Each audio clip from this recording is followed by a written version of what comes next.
मधामध्ये सोशल मीडियावर एक पोस्ट येत होती की एका केंद्रीय मंत्र्याची कमिटी आहे, आपल्या ही कंपनी आहे, मी नाव घेणार नाही, पण त्या केंद्रीय मंत्र्याच्या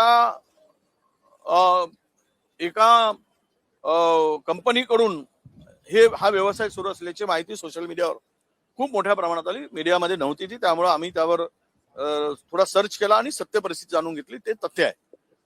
आता एकीकडे आणि त्यांनी त्या संदर्भात थोडासा त्यांच्या कंपनीच्या काही डायरेक्टरनी खुलासा पण केला. ते म्हशीचं होतं, म्हणजे बोपेलोचं ते मांस होतं असं त्यांनी खुलासा केला. आता हे तथ्य किती सत्य किती हे पुढे काळात येणार, पण आज ज्या पद्धतीनं गो हत्या चालली आहे, गोमांसची विक्री चालली आहे, इम्पोर्ट आज भारत यामध्ये 9व्या नंबरवरून 3ऱ्या नंबरवर आलेला आहे भारत जगामध्ये या गोमांसच्या विक्रीमध्ये. आणि एकीकडे गाय माय म्हणून सांगतायत आणि मायेची कत्तल करणं रोज सुरू आहे.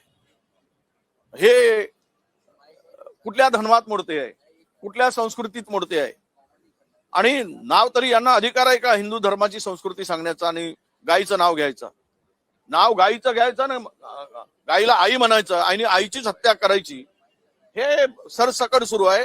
हे खुर्चीसाठी आणि सत्तेसाठी हपापलेली माणसं आहेत. यांना धर्म, यांना गाय वगैरे हे केवळ मतं मिळवण्याचं साधन आहे. हे आता लपून राहिलेलं नाही.